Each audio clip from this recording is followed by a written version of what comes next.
Bharatiya Janata party की सरकार, Bharatiya Janata party, Narendra Modi कमजोर हुए हैं, उसको देखते हुए ये है कि इस बिल को तत्काल पास किया गया है, क्योंकि ये बिल आरएसएस के एजेंडे में आता है। मतलब मुस्लिम प्रेमी दिखाने के लिए क्या नेता ऐसा कर रहे हैं, या फिर कांग्रेस पार्टी कर रही है, खासतौर पे क्योंकि उनके नेता की तरफ से कहा गया कि हम सुप्रीम कोर्ट जा रहे हैं। इसका हिमांशु सबसे बड़ा कारण ये भी है कि अगर बहुत ज्यादा एग्रेसिव होकर विपक्ष लगता है तो कहीं उसके साथ भी तो हिंदू वोटर का मामला है ना, कि अगर वो बहुत ज्यादा इस पे एग्रेसिव होकर लगेगा, कहीं हिंदू वोटर ही ना खिसक जाए उसका कि जाओ मुसलमानों से ही बनवा लो सरकार, जाओ मुसलमान का ही वोट ले लो।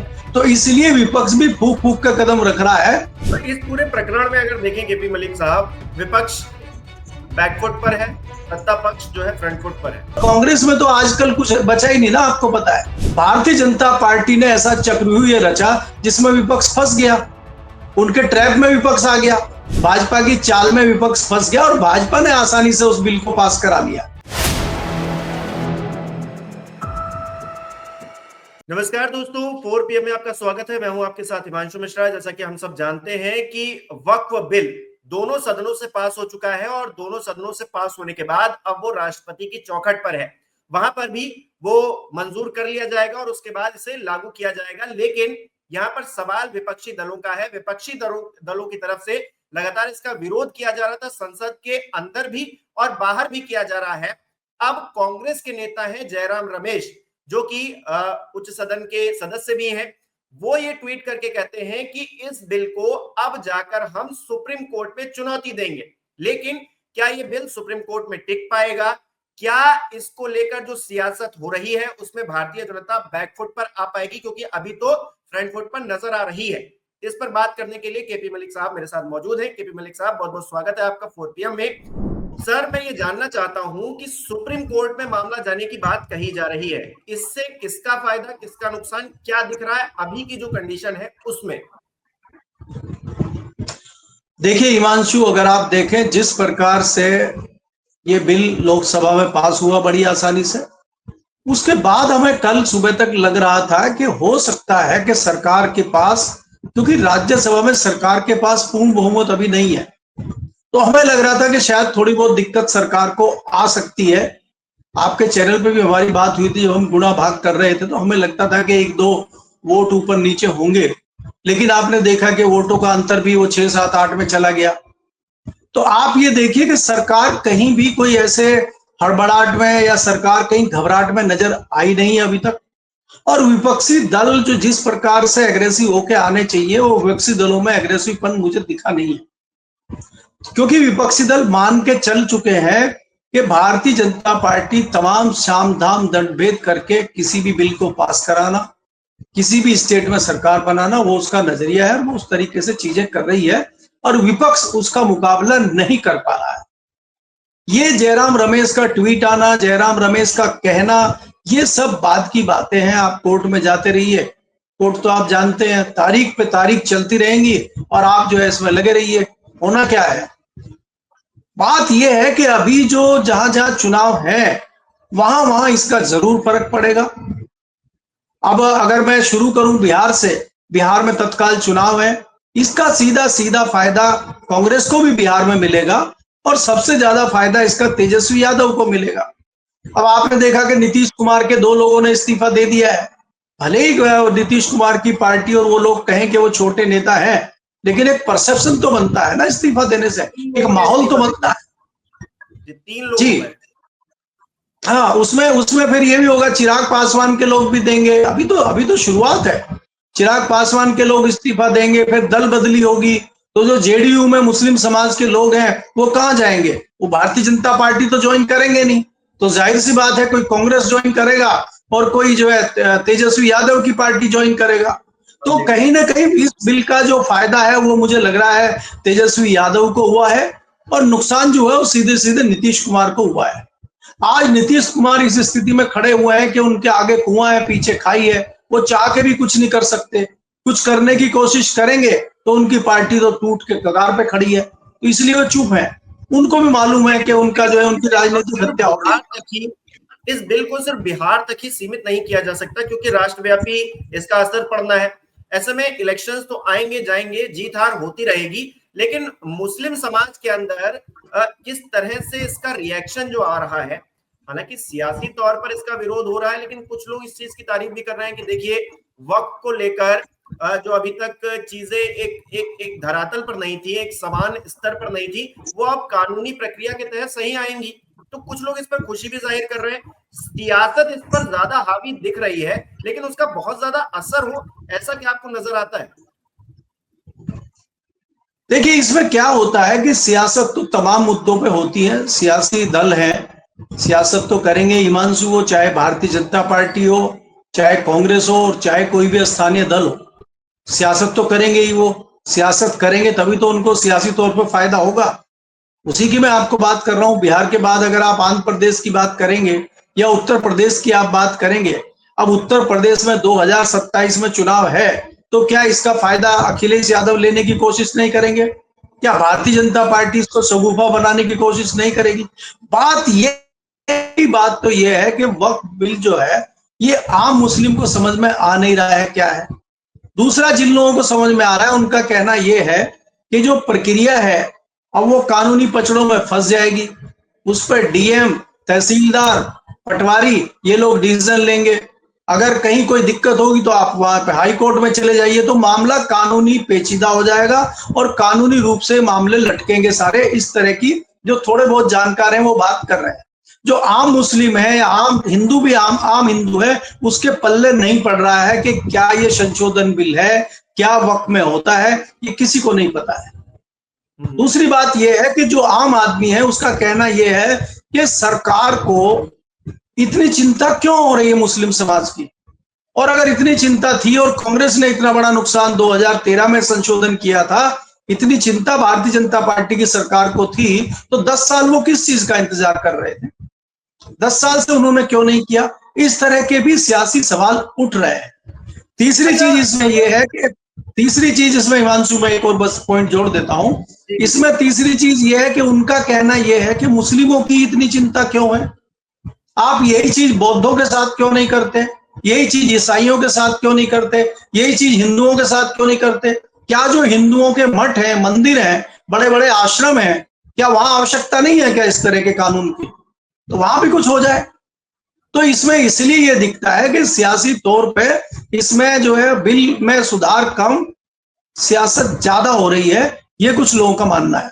लेकिन मुझे ऐसा लग रहा है कि भारतीय जनता पार्टी ने भी तो अपने वोट बैंक को दांव पर रखा, नीतीश कुमार ने रखा समर्थन करके, लेकिन मुस्लिमों के प्रति ज्यादा प्रेम दिखाना भारतीय जनता पार्टी के लिए भी तो दिक्कत है, क्योंकि जो कट्टर हिंदू वोटर हैं वो कहीं ना कहीं छिटक जाएंगे इससे। तो वो उल्टा अगर भारतीय जनता पार्टी के पीछे पड़ जाएंगे तो फिर तो दिक्कत हो जाएगी। तो भारतीय जनता पार्टी भी रिस्क ले रही है, नीतीश कुमार ने भी रिस्क लिया है, अगर बिहार के चुनाव का अगर हम जिक्र करते हैं। देखिए हिमांशु, इसमें पहले अगर नीतीश कुमार की बात करेंगे, मैं आपको कह रहा हूं नीतीश कुमार किसी स्थिति में बचे नहीं, उनकी पार्टी टूट चुकी है। अगर वो कोई एक्शन करते हैं, कोई स्टेटमेंट देते हैं, वो इस्तीफा, वो समर्थन वापस भारतीय जनता पार्टी से लेते हैं, तो वो अकेले खड़े रह जाएंगे। उनके तमाम लोग भारतीय जनता पार्टी तोड़ के तमाम लोग भारतीय जनता पार्टी में ज्वाइन कर लेंगे। आपने उसका नजरिया महाराष्ट्र में देखा है शिवसेना के रूप में, वो सेम स्थिति बिहार में बन जाए। नंबर एक। नंबर दो, भारतीय जनता पार्टी का कार्यकर्ता, भारतीय जनता पार्टी के लोग जानते हैं कि ये अब्दुल को टाइट करने के लिए बिल में संशोधन किया गया है। जो वक्फ बोर्ड में जमीनें हैं, और वो जिस प्रकार से वक्फ बोर्ड में जमीनें हैं, किसी ने दान दिया, कहीं भी मस्जिद बन गई, वो ऑटोमेटिकली जमीन वक्फ बोर्ड की हो गई, तो उससे कम से कम वो जमीन बचे और उसमें कानूनी पचड़े में डाला जाए, अपनी जमीन वापस ले दी जाए, उससे हिंदू तो खुश है। हिंदू में कोई फर्क नहीं पड़ रहा है, भारतीय जनता पार्टी ने रिस्क लिया है। दूसरा, मुस्लिम तो भारतीय जनता पार्टी को वोट देता ही नहीं है, तो भारतीय जनता पार्टी को उसका कोई नुकसान नहीं है कि उसका वोटर छिटक जाएगा। उसके साथ तो हिंदू वोटर खुश होकर जुड़ेगा ही, जो इसको समझता है या इसकी बारीकी को समझता है, वो तो भारतीय जनता पार्टी के साथ जुड़ेगा ही। तो भारतीय जनता पार्टी ने ना कहीं कोई रिस्क लिया है और ना कहीं कोई इसमें भारतीय जनता पार्टी को दिक्कत है। ये आपको ये नजरिया देखना होगा कि ये बिल इस समय क्यों आया है, क्योंकि आपको देखना होगा कि जिस प्रकार से 2024 के बाद भारतीय जनता पार्टी की सरकार, भारतीय जनता पार्टी, नरेंद्र मोदी कमजोर हुए हैं, उसको देखते हुए ये है कि इस बिल को तत्काल पास किया गया है, क्योंकि ये बिल आरएसएस के एजेंडे में आता है। अगर ये बिल अभी पास नहीं होता, आम आदमी को ये समझ में नहीं आ रहा है। आम आदमी, वो मुस्लिम हो सकता है, वो हिंदू हो सकता है, उसको ये सब चीजें ज्यादा समझ में नहीं आ रही। अब जब समझ में नहीं आ रही है तो वोट बैंक पर इसका असर कैसे पड़ेगा? क्या नेताओं के बरगलाने मात्र से ही क्या ये चीजें बदलने वाली हैं? क्योंकि सियासी तौर पर तो विरोध है। आम आदमी से पूछे जाकर, तो जैसा कि आप बता ही रहे हैं, आप तो बेहतर फील्ड पे भी जाते रहे हैं, कि लोगों को क्या ही फर्क पड़ता है, हो गया तो हो गया, सरकार जो कर रही है सही कर रही है या फिर गलत कर रही है, उनका एक परसेप्शन हो सकता है। लेकिन बहुत ज्यादा विरोध ऐसा हो रहा हो कि लोग सड़कों पर आ गए हों, सड़कें जाम कर दी हों, मतलब। देखिए इसमें हिमांशु, अगर आप देखेंगे, खाली इस बिल की बात ना करिए, आप धारा 370 की बात करिए, आप 3 तलाक की बात करिए, जहां लोग कह रहे थे कि वो मुस्लिम नाराज हो जाएंगे, ये कर देंगे वो कर देंगे। 3 तलाक में कुछ नहीं हुआ, बहुत सेंसिटिव माना जा रहा था, धारा 370 को हटाने में देश में दंगे हो जाएंगे, कुछ नहीं हुआ, क्योंकि ये सियासी मुद्दे हैं।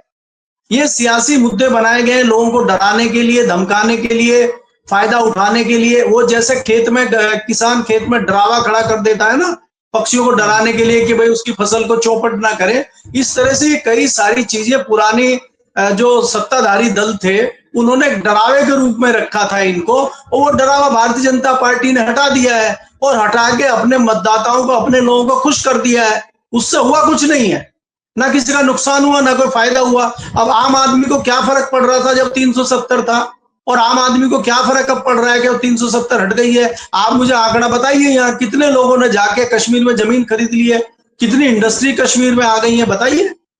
जो जो भारतीय जनता पार्टी की सरकार ने वहां पे सरकार को हटा के केंद्रीय शासन लगाया था, उपराष्ट्रपति के हवाले, उपराज्यपाल के हवाले सारी चीजें की थी, वो क्यों नहीं कंटिन्यू हुई? क्यों वापस उसी फॉर्मूले पे आ गए कि वहां पे कुछ नहीं हो सकता? तो सियासी तौर पर माहौल बनाने के लिए ही क्या ये बात कही जा रही है कि हम जा रहे हैं सुप्रीम कोर्ट, हम वहां पर चुनौती देंगे? देखिए, हम सीए को लेकर भी गए थे, हम जो तमाम और जो चीजें हैं उनको लेकर गए थे, वर्शिप एक्ट को लेकर हम सुप्रीम कोर्ट गए हुए हैं, तो इस मामले को लेकर भी सुप्रीम कोर्ट जाएंगे। यानी कि वो अपने आप को हिंदू मतलब मुस्लिम प्रेमी दिखाने के लिए क्या नेता ऐसा कर रहे हैं, या फिर कांग्रेस पार्टी कर रही है खासतौर पे, क्योंकि उनके नेता की तरफ से कहा गया कि हम सुप्रीम कोर्ट जा रहे हैं? देखिए हिमांशु, अगर आप 2024 के बाद देखेंगे, जो भारतीय जनता पार्टी का एक माहौल बना है, भारतीय जनता पार्टी पिछली बार 2019 में लगभग 50 के लगभग सीटें जीती थी। इस बार वो 99 100 पे पहुंच गई, कहीं ना कहीं डबल का फायदा उसको हुआ है। और 2 मुद्दे चुनाव में छाए रहे, संविधान का मुद्दा, और जो अमित शाह ने एक स्टेटमेंट दिया था लोकसभा में अंबेडकर के ऊपर, उस दोनों का भरपूर फायदा कांग्रेस को मिला, और कहीं ना कहीं दलित वोटर भी कांग्रेस की तरफ को आकर्षित हुआ, और प्लस मुस्लिम हो गया, इसलिए कांग्रेस को फायदा हुआ। एक तो वो जो मुस्लिम वोटर है उसमें एक इस तरह का मैसेज आया कि कांग्रेस जो है वो मुस्लिम हितैषी है, कांग्रेस मुस्लिमों की आवाज उठाती रहती है, ये एक सगुफा कांग्रेस की तरफ से दिया गया है, होना इससे कुछ नहीं है। तो मामले को ठंडा करने के लिए, मामले को थोड़ा सा लोगों को बुलावा आ जाए कुछ दिन के लिए कि बोले चलो कांग्रेस करेगी, मैंने पहले ही कह दिया इसमें कुछ नहीं होना, तारीख पे तारीख, तारीख पे तारीख चलेंगी, और जब वहां पे आप तथ्य रखेंगे तो आपके तथ्य टिक ही नहीं पाएंगे अदालत में, और आप वापस आ जाएंगे। क्योंकि देखिए, जो बिल दोनों जगह से पास हो गया है, राष्ट्रपति के पास चला गया है, वहां से नोटिफिकेशन जारी हो जाएगा, बिल हो गया, बात खत्म हो गया, आप करते रहिए, कोर्ट में लड़ते रहिए, कितने साल लड़ेंगे, कब लड़ेंगे, क्या फैसला होगा, वो सब बात की बात है। तत्काल में तो भारतीय जनता पार्टी ने अपना काम कर ही दिया है ना, तो इसलिए कांग्रेस ने ये सिर्फ जेब मिटाने के लिए इस तरह का स्टेटमेंट दिया है, और कांग्रेस कब कोर्ट में जाएगी, कब कुछ होगा, ये दूर की कौड़ी है। फिलहाल तो कुछ होता हुआ मुझे कहीं दिखाई दे नहीं रहा है जी। तो इस पूरे प्रकरण में अगर देखें केपी मलिक साहब, विपक्ष बैकफुट पर है, सत्ता पक्ष जो है फ्रंट फुट पर है। इसका हिमांशु सबसे बड़ा कारण ये भी है कि अगर बहुत ज्यादा एग्रेसिव होकर विपक्ष लगता है तो कहीं उसके साथ भी तो हिंदू वोटर का मामला है ना, कि अगर वो बहुत ज्यादा इसका एग्रेसिव होकर लगेगा, कहीं हिंदू वोटर ही ना खिसक जाए उसका कि जाओ मुसलमानों से ही बनवा लो सरकार, जाओ मुसलमान का ही वोट ले लो। तो इसलिए विपक्ष भी फूक फूक का कदम रख रहा है। आप ये देखेंगे कि जो दोनों मुख्य लोग थे आज विपक्ष में, आप देखते हैं, चाहे वो अखिलेश यादव हो चाहे राहुल गांधी हो, वो राहुल गांधी का और अखिलेश का जिस प्रकार से भाषण देने की शैली है, जिस प्रकार से सरकार को घेरने का उनका एक नजरिया है, वो हमें सदन में दिखाई नहीं दिया। वो कहीं ना कहीं बचते हुए नजर आए। उन्होंने अपने सांसदों को, जो इस फील्ड से जुड़े हुए हैं या उस तरह के लोग हैं, उनको आगे रखा और खुद पीछे रहे, क्योंकि वो भी नहीं, मैंने जानते हैं कि देखा अगर हम राहुल गांधी तक इस बारे में चर्चा नहीं कर रहे थे, और जब वो सदन में बोलने के लिए आए तो उन्होंने चीन का मुद्दा उठाया, ट्रंप का मुद्दा उठाया। वक्त को लेकर वो जब बोलना था तब बोले नहीं, चीजें की नहीं। अब जो है वो दूसरे मुद्दों पर जो है बोल रहे हैं। तो कुल मिलाकर राहुल गांधी अगर इस पूरे मुद्दे पर अपने आप को बचाते हुए दिख रहे हैं, कोई बयान देने से अपने आप को, खुद को बचाते हुए दिख रहे हैं, तो फिर लग रहा है कि मतलब विपक्ष क्या ही इस पे कुछ ज्यादा कर पाता सदन के अंदर, क्योंकि सबसे ज्यादा सांसद तो कांग्रेस के ही है। देखिए हिमांशु, ये आपको समझना पड़ेगा, आपको ये समझना पड़ेगा, भारतीय जनता पार्टी की यूएसपी यही रही है कि भारतीय जनता पार्टी ऐसे षड्यंत्र में आपको फंसा देती है, ऐसे चक्रव्यूह में आपको फंसा देती है कि आप उसमें फंस के खड़े हो जाते हैं, आप कुछ नहीं कर सकते। अगर आप देखेंगे, भारतीय जनता पार्टी ने ऐसा चक्रव्यूह ये रचा जिसमें विपक्ष फंस गया, उनके ट्रैप में विपक्ष आ गया। अब कौन चाहेगा भाई खड़ा होकर वहां मुस्लिमों का समर्थन करे और अपने वोटर को छिटका ले? तो इसलिए इसमें नहीं कि भाजपा की चाल में विपक्ष फंस गया और भाजपा ने आसानी से उस बिल को पास करा लिया। तो ये भाजपा ही जानती है। भाजपा, देखिए, हम चाहे जितनी भी भाजपा की विरोध की बात करें, चाहे जितनी उनकी नीतियों की बात करें, चाहे जितनी हम बिल की बात करें, लेकिन भारतीय जनता पार्टी जिस प्रकार से राजनीति करती है, जिस प्रकार से हर चीज पे वो गहन मंथन करती है, उसके बाद वो फील्ड में उतरती है, उसका सानी विपक्ष में कोई दल मुझे दिखाई नहीं देता। भारतीय जनता पार्टी कोई अकेली पार्टी नहीं है। भारतीय जनता पार्टी में हर चीज का एक विंग होता है, वहां पे पूरी रिसर्च होती है, वहां पे पूरा ताना बाना बनाया जाता है किस प्रकार से लड़ाई होगी, जिसमें विपक्ष की कई सारे सियासी दल बहुत कमजोर हैं। और कांग्रेस में तो आजकल कुछ बचा ही नहीं ना, आपको पता है। कांग्रेस में गाये बगाए आप देखिए, हरियाणा में चुनाव हारने के बाद आज तक आपकी कमेटी नहीं बनी। दिल्ली में आप चुनाव हारने के बाद में आपने कोई इस पे मीटिंग ही नहीं करी कि भाई क्यों हम हारे, क्यों जीते, हमें क्या रणनीति करनी है, उस पे आपने आत्ममंथन ही नहीं करा। दिल्ली जैसे चुनाव पे आप हरियाणा में सरकार बनाते बनाते रह गए, उस पे आज तक आपने आत्ममंथन नहीं किया। तो कांग्रेस तो हवा हवाई में चल रही है। कांग्रेस में जो बीच बीच में कई लोग कहते हैं कि स्लीपर सेल अपना बहुत अच्छा रोल निभा रहे हैं, तो हो सकता है कुछ स्लीपर सेल भी काम कर रहे हो। मैं तो हालांकि उसको बहुत ज्यादा तूल नहीं देता और ज्यादा उसको मानता नहीं हूं, लेकिन मुझे लगता है कि कांग्रेस की रणनीति अभी भारतीय जनता पार्टी को चैलेंज करने के लिए काफी उसको मजबूत होना पड़ेगा, उसको काफी सीखना पड़ेगा, तब वो कुछ कर पाएगी। आज तो मुझे कांग्रेस जी केपी मलिक साहब, जो एमवाई की राजनीति करते हैं, मुस्लिम और यादव की राजनीति करते हैं बिहार के अंदर और उत्तर प्रदेश के अंदर, उनके लिए तो बड़ी मुसीबत आ गई है। क्योंकि अखिलेश यादव का अगर हम जिक्र करेंगे तो अखिलेश यादव भी जिस तरह से मुस्लिम प्रेम दिखाते आए हैं पिछले कुछ वक्त से, और आरजेडी जिस तरह से अपना मुस्लिम प्रेम दिखा रही है इन दिनों, तो लगता यही है कि भारतीय जनता पार्टी वक्त पर अगर आगे निकल गई है, विपक्ष को उसने दबा दिया है एक तरह से, तो फिर इन लोगों की जो राजनीति है, आरजेडी और समाजवादी पार्टी की राजनीति है, ये अब क्या नया मोड़ लेगी? नहीं, देखिए, चाहे समाजवादी हो और चाहे आरजेडी हो, बिहार में मैंने जैसा कहा कि आरजेडी और समाजवादी पार्टी के साथ उनका जो अपना यादव वोट है वो 99% उनके साथ है, प्लस उनको मुस्लिम वोट होता है, प्लस वो जिस कैंडिडेट को जहां से टिकट देते हैं उसकी बिरादरी का होता है। क्योंकि आपको भी मालूम है जातिवाद पे आजकल चुनाव हो रहा है, किसी मुद्दे पे कोई चुनाव हो नहीं रहा है। आपने अयोध्या से बड़ा मुद्दा तो भाजपा का कोई था नहीं। भारतीय जनता पार्टी 40 साल से जिस मुद्दे पे राजनीति कर रही है, पूरे देश में राजनीति कर रही है, और अयोध्या मंदिर बनने के बाद में वो अयोध्या में ही हार जाती है, तो वो जताता है कि जातिवाद कितना हावी है सियासत पे। तो इसलिए जाति के समीकरण के हिसाब से टिकटें दी जाती है, वो चाहे कोई भी सियासी दल हो। तो उसमें यह है कि जाति के हिसाब से आप कैसे साधते हैं, कहां पे किसको क्या करना है, वो समीकरण है। इसके अलावा आप देखेंगे एमवाई का जो है, आपका यादव हो गया, मुसलमान हो गया, दोनों आपके साथ हैं, और बाकी जहां आपको त्रिकोणीय बनाना वहां आप उस जाति के कैंडिडेट को टिकट दे देते हैं और चुनाव जीतने की कोशिश करते हैं। यही आपकी रणनीति है। इसमें कोई बहुत बड़ा फॉर्मूला ना भाजपा के पास है और ना किसी दूसरे दल के पास है। उसी पे जीतने हारने की कोशिश होती है, जहां जिसका मौका बैठ जाता है वो जीत जाता है। भारतीय जनता पार्टी जीतती रही है अयोध्या में, इस बार उनका तुक्का बैठ गया तो वो जीत गए। तो सियासत जो चल रही है आजकल जातिवाद पे चल रही है।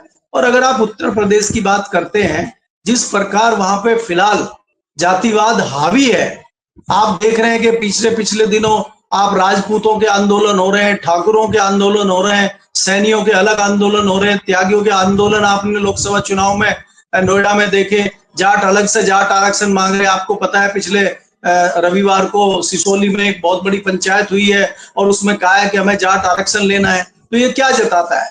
जाट आरक्षण की जो राजनीति की बात हो रही है वो भी तो सियासत है। वो कहीं ना कहीं अपनी राजनीतिक रोटियां सेकना चाहते हैं, जाट आरक्षण की धौंस देकर, जाट आरक्षण दिखा के मिलना है नहीं, लेकिन अपने सियासी उल्लू सीधा करो, तो उसकी आड़ में सरकार से टिकट ले लो, जीतने का कोशिश कर लो। तो ये सियासत उस तरीके से होती है। इस बिल से कोई फर्क पड़ेगा? देखिए, बिल को तो लोग 6 महीने के अंदर अंदर भूल जाएंगे, ये बिल से कोई बहुत ज्यादा फर्क नहीं पड़ेगा, ये भी मैं आपको बता दूं। लेकिन क्या है कि अपने अपने समीकरण साधने के लिए, अपने अपने मैसेज देने के लिए तमाम सियासी दल कोशिश करते हैं। और आप ये देखिए ना कि भारतीय जनता पार्टी में नीतीश कुमार हैं, इधर जयंत चौधरी है उत्तर प्रदेश में, इनके साथ जो मुस्लिम नेता है, कितने लोग इस्तीफा देते हैं? आप बताइए मुझे, जयंत चौधरी के खुद के 2 विधायक मुसलमान हैं, वो इस्तीफा अभी तक दिया नहीं उन्होंने, और देंगे क्या? जिसकी उम्मीद बहुत कम है, क्योंकि वहां खीर चल रही है, खीर खा रहे हैं। बाहर आके क्या करेंगे? बाहर आके तो उल्टा कहीं ऐसा ना हो कि बुलडोजर के नीचे आ जाए, तो इसलिए अंदर बैठे हैं तो सुरक्षित है। तो कोई इस्तीफा नहीं देने जा रहा है जी। बिल्कुल, तो सियासत है, अपने तौर पर चल रही है। वक्फ बोर्ड को, वक्फ जो बिल आया है उसको लेकर भी सियासत चल रही है। अब कांग्रेस पार्टी कह रही है कि वो सुप्रीम कोर्ट जाएगी। अब देखिए क्या होता है। केपी मलिक साहब ने बहुत सारे गुणा गणित बता ही दी है। बहुत बहुत शुक्रिया केपी मलिक साहब जुड़ने के लिए। और हमारे दर्शक जो है वो कमेंट करके हमें बताएं कि कांग्रेस पार्टी अगर सुप्रीम कोर्ट जा रही है इस बिल को लेकर या जाने वाली है, तो फिर क्या ये वहां पर टिक पाएगा? क्या कांग्रेस पार्टी, जिस तरह से सीए को लेकर बात हो रही हो, वर्शिप एक्ट को लेकर बात हो रही हो, तमाम और भी चीजें जिनको लेकर सुप्रीम कोर्ट गई हुई है कांग्रेस पार्टी, वहां पर जिस तरह से पेंडिंग चीजें पड़ी है, क्या इसको लेकर भी पेंडिंग चीजें पड़ी रहेंगी और सियासत अपनी धुरी पर घूमती रहेगी, चुनाव होंगे और हार जीत लगी रहेगी? आपको क्या लगता है? कमेंट करके हमें जरूर बताएं।